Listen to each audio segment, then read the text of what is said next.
planet is covered with water, but we're only able to use just under 4% of it. We're short on drinking water, water for irrigation and agriculture, and water for wildlife. But now, throw global warming and reckless consumption into the mix, and you'll see why some people think the next world war will be over food and water. So what do we do? Suffer from dehydration? Or are there solutions out there? I'm going to find out. The world has realized that we cannot rely on the water's natural cycle. People have been using too much water, more than can be provided by nature. We even block water from returning to the natural cycle, or if it does go back, its quality is poor.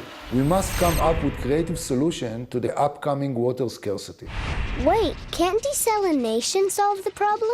Turning seawater into drinking water is a wonderful solution. Here in Israel, we do it efficiently and economically, but it is not a feasible solution worldwide. It releases greenhouse gases that might have negative effects on climate change if done on a massive scale globally.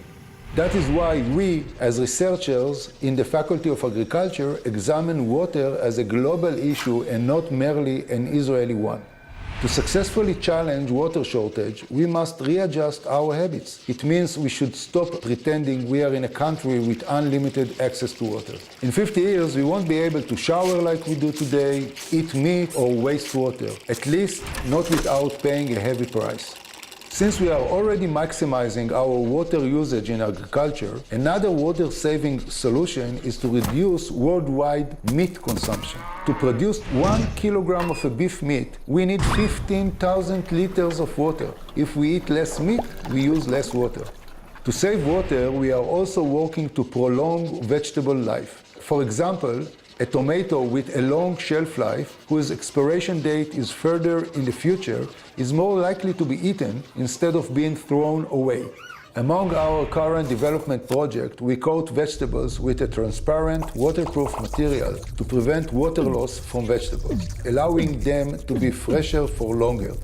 To prepare the crops to cope with dryness and longer drought periods, we turn to genome editing, where we track the DNA of different plant species. We take advantage of the native skills of certain plants, like the wild wheat's adaptability to dryness, to make commercial wheat much more tolerable to drought.